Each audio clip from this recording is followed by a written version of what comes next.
माघ की शिवरात्रि और फाल्गुन की शिवरात्रि, ये दोनों शिवरात्रि भव्यता के रूप में मनाई जाती है।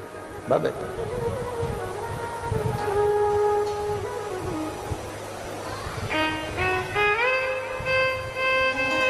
दुनिया के लोग कहते हैं कि शिवरात्रि के दिन भगवान शंकर की पार्वती जी के साथ शादी हुई, ये दुनिया के लोग कहते हैं। पर यदि जिसने शिव पुराण की कथा अगर अच्छे से सुनी हो और पढ़ी हो, तो शिव जी की शादी की जो तारीख है वो ये नहीं है। हमने पहले भी उसका वर्णन किया। भगवान देवाधिदेव महादेव के विवाह की जो तारीख है वो वैशाख शुक्ल पंचमी, शुक्ल पक्ष की वैशाख के महीने में जो पंचमी पड़ती है, उस दिन भगवान शंकर और पार्वती जी का विवाह हुआ था। ये जो शिवरात्रि है ये विवाह की रात्रि नहीं है।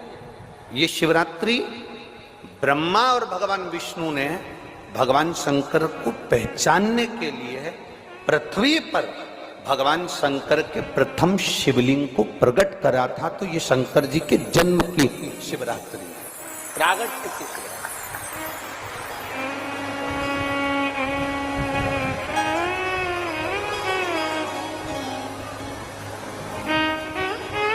ये शिव जी के प्रागट्य की शिवरात्रि है।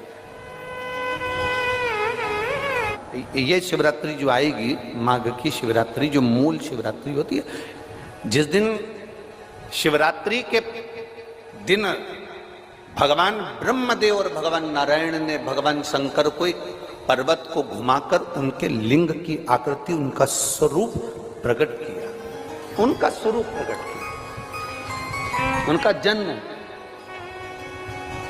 आपसे कोई पूछे कि शंकर जी का जन्म कब हुआ, तो आप बिल्कुल बेझिझक कह सकते हो शिवरात्रि के दिन, हैप्पी बर्थडे टू यू। उसमें तुम्हें सोचना नहीं। भ्रम फैलाने वाले बहुत भ्रम फैलाते हैं। और आज इस व्यासपीठ से एक बात और कहना चाहेंगे, जिसको अपने जन्म की तारीख ना मालूम हो, जिसको अपने जन्मदिन ना मालूम हो, वो आप नियम बना लो कि आपका जन्मदिन भी शिवरात्रि के दिन ही हुआ है, पक्का। जब परब्रह्म परमेश्वर स्वयं देवाधिदेव महादेव शिवरात्रि के दिन प्रकट हो जाता है, उसका शिवलिंग, उसकी आकृति प्रकट हो जाती है। और ब्रह्मा जी ऊपर जाकर मालूम करते हैं, आकाश में बढ़ते जाते हैं, तो भी उनको शंकर भगवान के शिवलिंग का छोर नहीं मिलता। भगवान नारायण नीचे की ओर बढ़ते चले जाते हैं, पाताल की ओर, और उनके चरण नहीं मिलते, तब हार जाते हैं कि शंकर को पहचानना कठिन है।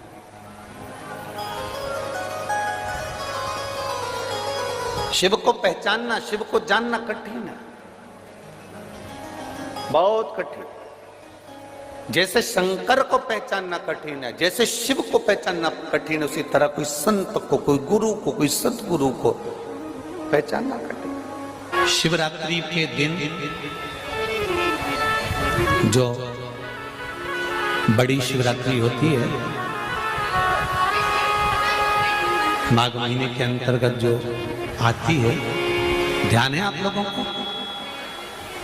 उस शिवरात्रि के दिन सबसे ज्यादा जरूरी क्या होता है चढ़ाना? एक बेर। क्या जरूरी है? क्या बोलते हो? बेर की बोर, जो भी बोलते हो, जिसमें गुठली होती है और अपन लोग बोर खाते हैं, बेर खाते हैं। मात्र एक बोर, एक बेर।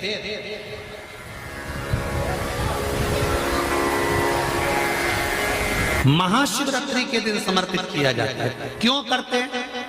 कि घर में जितने सदस्य रह रहे हैं, उतने सदस्य को जिंदगी में कभी कोई ऐसी बीमारी ना हो और हमारे घर में रहने वाले सदस्य की अकाल मौत ना हो। उसके लिए मात्र एक बेलपत्र की जगह एक बेर भी समर्पित कर देते हैं तो अकाल मृत्यु टल जाती है, अकाल मौत टल जाती है।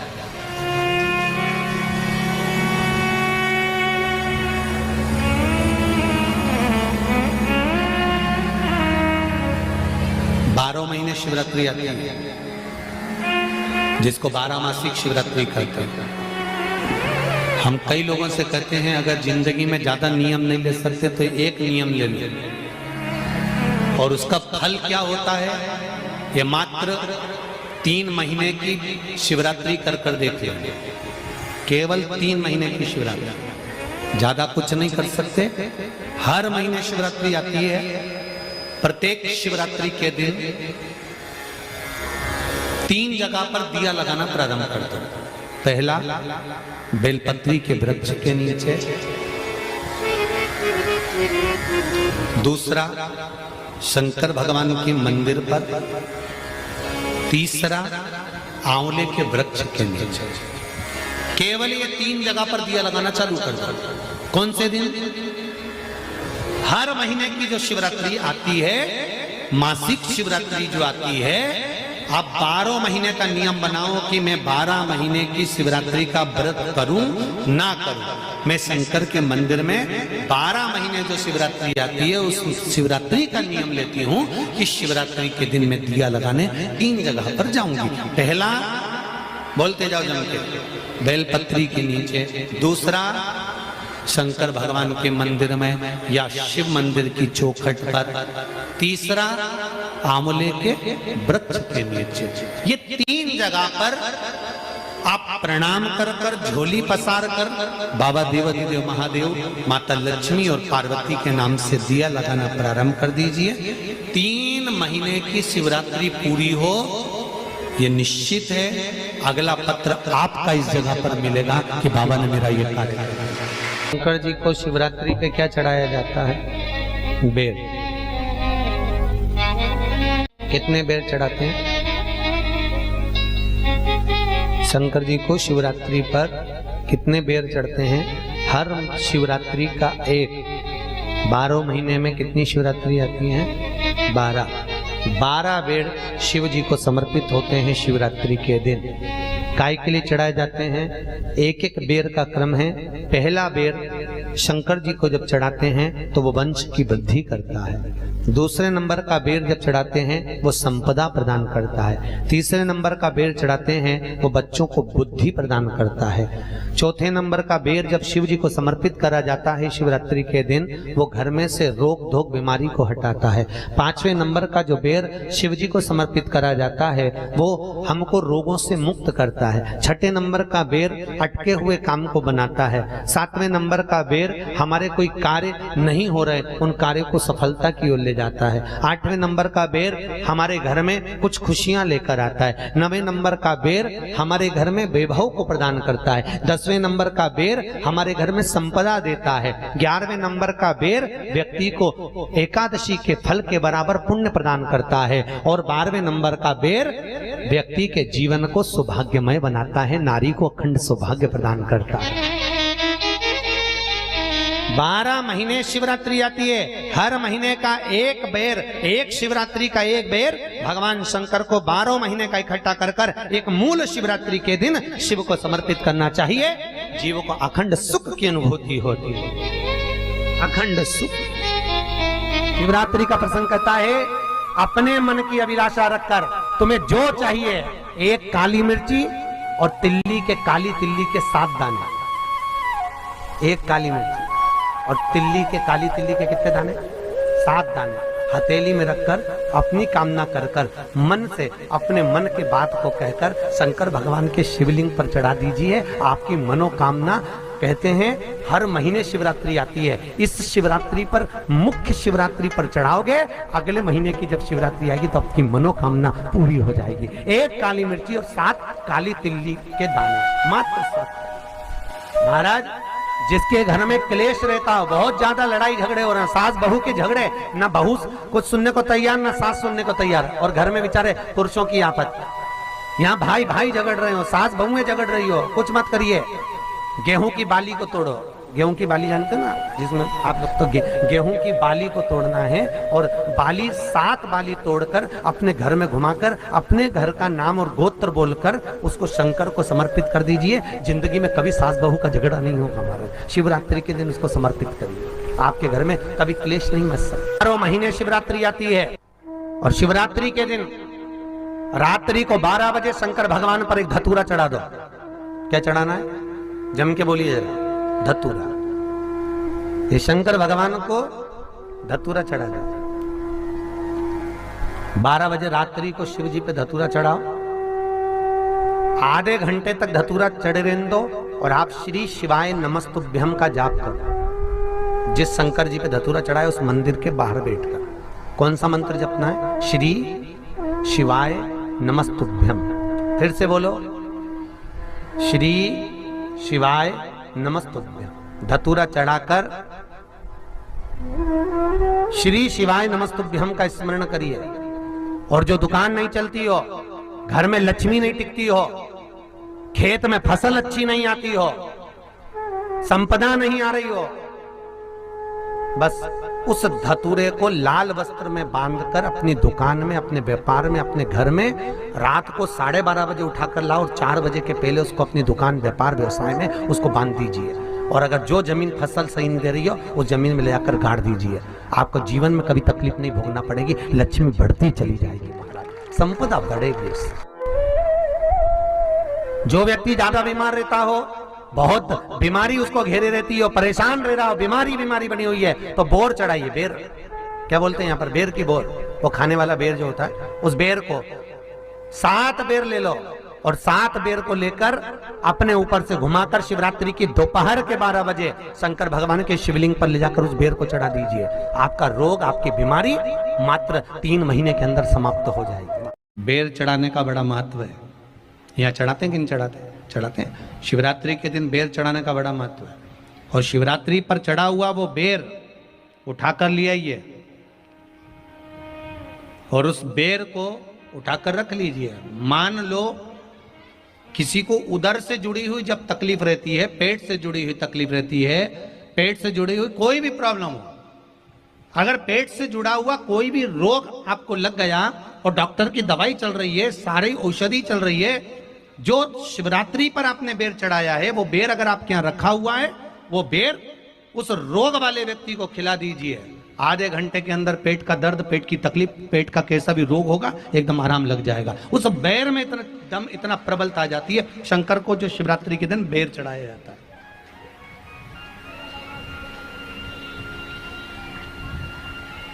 भगवान शिव पर समर्पित हुआ वो बेर का इतना महत्व महाराज। और जो देवता को उठाने के लिए बोर समर्पित करा जाता है, बेर भाजी आंवला उठो देव सांवरा, उसमें शंकर जी का भाव है, क्योंकि शिव जी का दर्शन भगवान नारायण उठते से ही करना चाहते हैं। सबसे पहले नेत्र खोले और मेरा शिव का दर्शन हुआ। बेर का भाव ही शिव का दर्शन का भाव।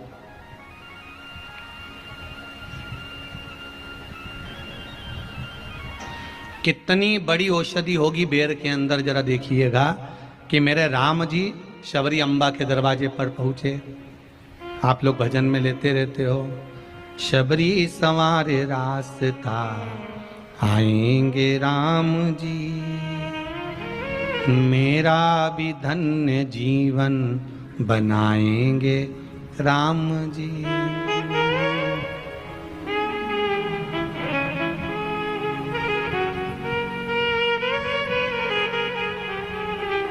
और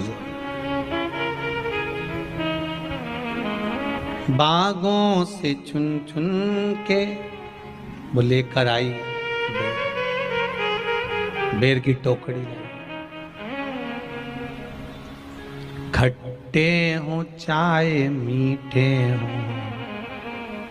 आएंगे राम जी,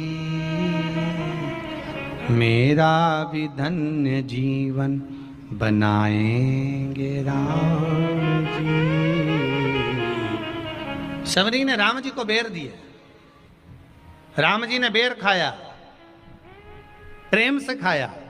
याद आया पीछे लक्ष्मण खड़ा है, राम जी ने लक्ष्मण को बेर दिए, ले लक्ष्मण ये बेर खा ले।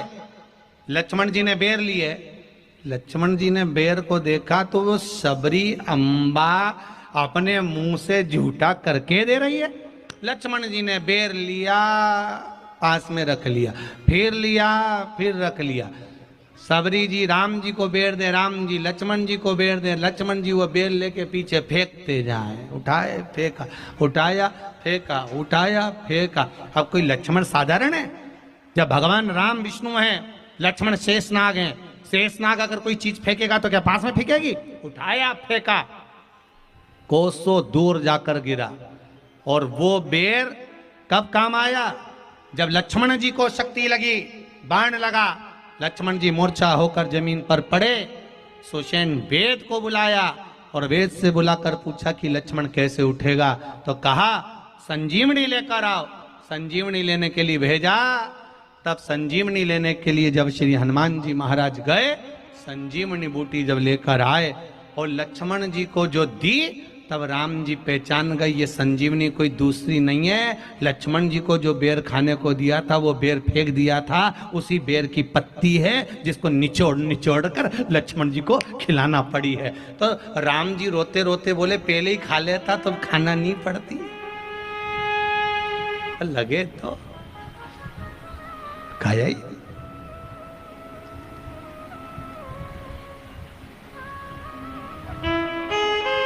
यहां तो सीधी सीधी बात है ना। कहा पोलियो की दवाई जन्म लिए बच्चे से लेकर 5 वर्ष तक के बच्चे को पोलियो की दवाई पिलाई जाएगी। पोलियो की दवाई पियो तो हाथ पैर से विकलांग नहीं होगे। बोलो, बोलते कि नहीं बोलते? पियो विकलांग नहीं होगे। जो नहीं पिएगा वो हाथ पैर से विकलांग हो जाएगा। उसी तरह शिव महापुराण की कथा, जिसका जन्म नहीं हुआ, जो माता के गर्भ में है, उससे लेकर जो मर रहा है उस तक के व्यक्ति को सुनाई जाएगी। पोलियो की दवाई नहीं पियोगे, हाथ पैर से विकलांग हो जाओगे। शिव महापुराण नहीं सुनोगे तो काम, लोभ, विषय, आसक्ति से विकलांग हो जाओगे। इसलिए सुनो, ये सुनने का विषय है, इसको श्रवण करना, हमारे जीवन में उतारना। नहीं मिलेगी।